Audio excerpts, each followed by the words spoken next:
अब बोलो, पौधे के कितने भाग होते हैं बताइए। पौधा है ना, वृक्ष है ना, वृक्ष, उसके कितने भाग होते हैं?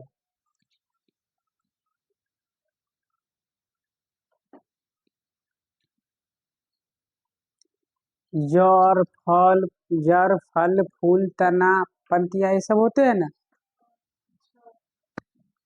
जड़, तना, फूल, फल, पत्तियां, बीज, ये सब होते हैं ना। तो चलो, अब देखो मॉर्फोलॉजी में आकृति जिसको कहते हैं, आकृति क्या कहते हैं? आकृति जिस विज्ञान को कहते हैं, आकृति का मतलब होता है वो, देखिए, जंतु के बारे में भी, किसके बारे में? जंतु के बारे में भी, और पेड़ पौधे के बारे में भी, बाहरी आकृति को जो पढ़ते हैं, जो दिखाई देगा।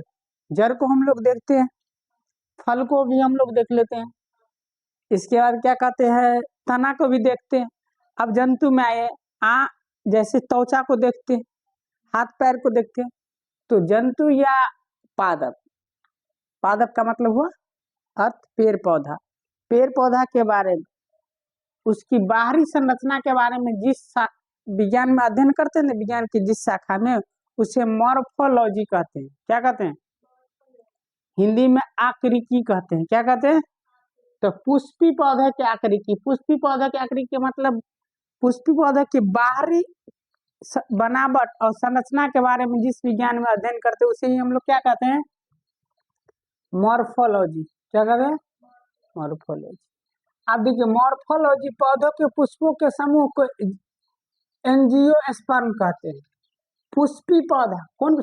हर पौधे नहीं, जो पौधे केवल फूल देते हैं, क्या देते हैं, उस पौधे की एक अलग कैटेगरी में रखा गया है। फिर उसके तना के आधार पर अलग कैटेगरी में रखा गया है। फिर फल के आधार पर अलग कैटेगरी में रखा गया है। यहाँ फूल के आधार पर, किसके आधार पर? फूल के आधार पर अगर एक समूह में पौधों को रखा गया है, पौधे को, तो एंजियोस्पर्म कहलाते हैं। क्या कहलाते हैं? स्पर्म। अब इस अध्याय में हम, इसमें पुष्पी को पौधों के आकृति अध्याय में हम लोग क्या पढ़ेंगे, माने ये जो है ना प्लांट के, ये प्लांट है ना, प्लांट माने क्या होता है? पौधा। प्लांट के मॉर्फोलॉजी में अगर हम पढ़ेंगे किस किस के बारे में, तो जड़ के, तना, पत्ती, फूल, फल, बीज। क्या पढ़ेंगे? जड़, तना, पत्ती, फूल, फल, बीज। इसके बाद एक और पढ़ेंगे, पुष्पकर्ण। क्या पढ़ेंगे? पुष्पकर्ण, यानी फूल कैसे बनते हैं, ये फूल से फिर बीज कैसे बन जाते हैं, क्या होते हैं, बीज कैसे बन जाते हैं। अब देखो, बाहरी स्ट्रक्चर के बारे में पढ़ेंगे। किसके स्ट्रक्चर के बारे में?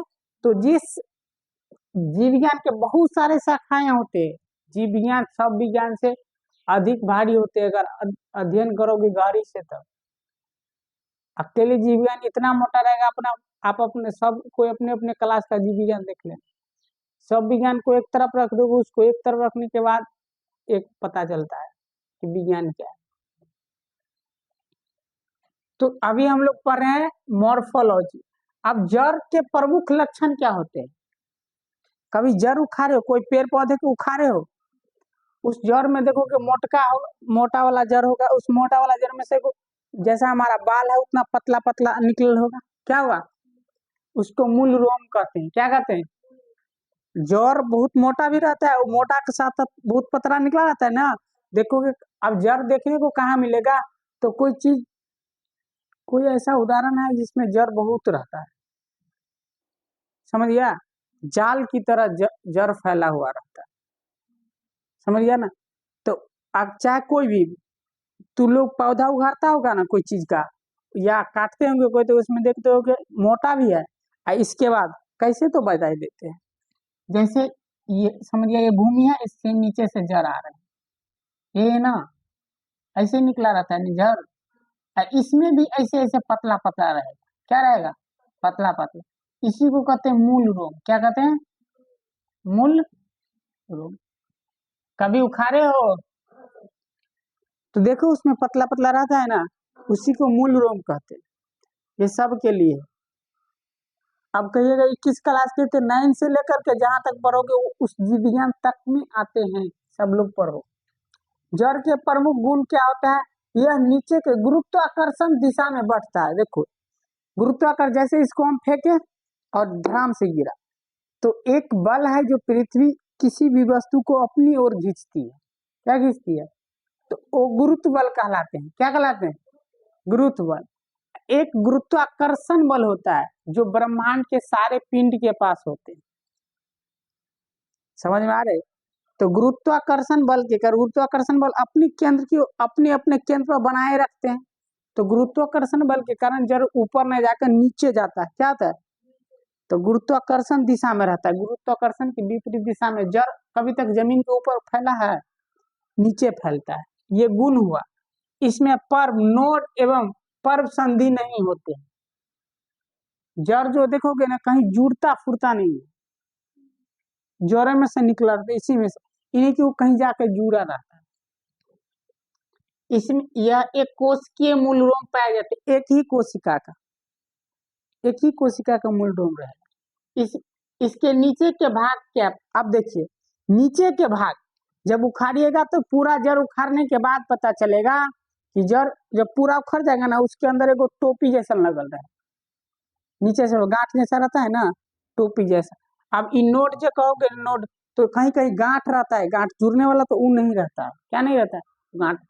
अब ये समझ लेते हैं हम लोग कि उस जड़ उखाड़ने के बाद क्या करने के बाद, जड़ जब आप लोग उखाड़ते हुएगा तो देखिएगा नीचे में रहता होगा कैप लगा। क्या लगा रहता है? उसी कैप को कहते हैं, कैप समान रचना होती है, उसको रूट कैप कहते हैं। जड़ में है, और जड़ को इंग्लिश में क्या कहते हैं? रूट। और उसके ऊपर से जो खप्पा लगा उसको रूट कैप कहेंगे। क्या कहेंगे? Root cap. अब समझ गए रूट कैप। जड़ सामान्यतः रंगहीन होते हैं।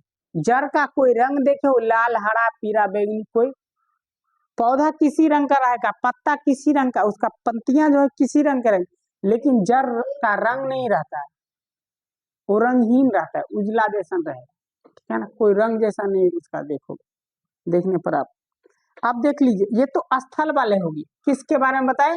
तो याद रहे, एक चीज याद करने वाले बात होगा कि स्थल पर, स्थल माने क्या होता है? भूमि। स्थल माने क्या होते हैं? स्थल पर जो जड़ होते हैं ना पेड़ पौधे के, क्या होते हैं? जड़। उसके अंदर जो कैप लगल रहता है उसको रूट कैप कहते हैं। क्या कहते हैं? Root cap. लेकिन अगर जलीय पौधा में भी होता है ना, जल में भी पौधे उगते हैं ना, जल में उगते हैं ना पौधे। जैसे तुम लोग क्या देखते होगा आप सब? बोले जल में कौन पौधे उगते हैं? अरे एक को कुमनी कहते हो ना, एक को फेंक देते बहुत रहता है, पानी में रहते हैं ना, आप सब देखे हैं ना।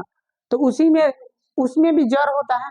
हाँ, उसमें जड़ देखने को पूरा चांसेस मिलता है नहीं, जो पूरा कोनो पोखरा उखरा में फैलल रहता है, हरा हरा पत्ती होता है, उसमें देखिएगा पानी में जड़ लटकल रहता है, लटकल रहता है ना, उसमें भी रूट कैप होगा ना।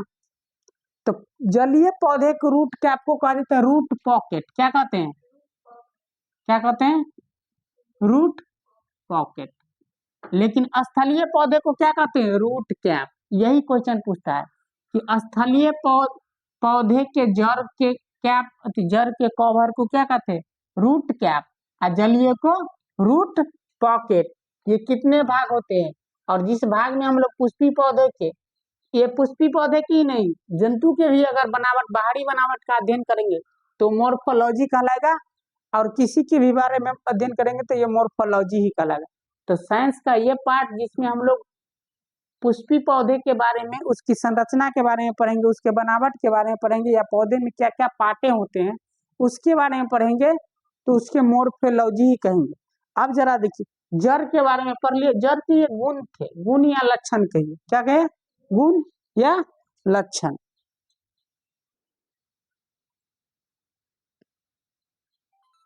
अब कुछ पौधे के जड़ जो है ना वो हरा होता है। क्या होता है? अब किस किस का हरा होता है जड़, वो बता देते हैं।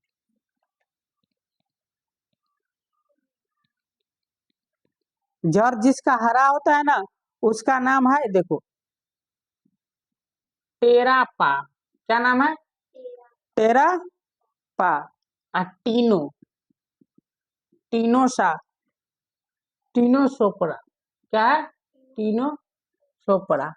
टेरापा और टीनोसोपरा ऐसा पौधा है, जलीय पौधा, जलीय पौधे नहीं, पौधे हैं जिसका जड़ जो है ना क्या होता है? टेरापा और सो टोनो एस्परा, टेन टेन टीनो, इसको क्या कहते हैं? टीनो एस्पोरा, क्या कहेंगे? टीनो एस्पेरा। इसका ग्रीन होते हैं, क्या होते हैं? जड़। तो पूछेगा किसके जड़ ग्रीन होते हैं, तो टेनो पोस्पोरा के जड़ क्या होते हैं? ग्रीन होते हैं। क्या होते हैं? ग्रीन का मतलब हरा होते हैं। अब अगला दिन हम लोग आप समझ लेते हैं एक बार जड़ के प्रकार। तो अगला दिन जड़ के प्रकार टाइप से जड़ पढ़ेंगे। जड़ के प्रकार, जड़ कैसे होता है? कितने प्रकार का? प्राथमिक जड़, द्वितीयक जड़ और तृतीयक जड़ होते हैं। इसके बाद फिर जड़ हो गया। जड़ के प्रकार पढ़ेंगे। जड़ के प्रकार में क्या पढ़ेंगे? मुसरा जड़ और झगड़ा जड़। कोई खूब गुजरल रहता है, कोई मुसरा जड़ रहता है, ठीक है ना? ऐसे टाइप से पढ़ेंगे। फिर जड़ किसे कहेंगे? जड़ वही जो जमीन के अंदर सीधे धसल हो सुई से, उसे जड़ कहते हैं। समझ गया? और वो जमीन के ऊपर कभी नहीं जाएगा, जमीन के नीचे ही जाएगा।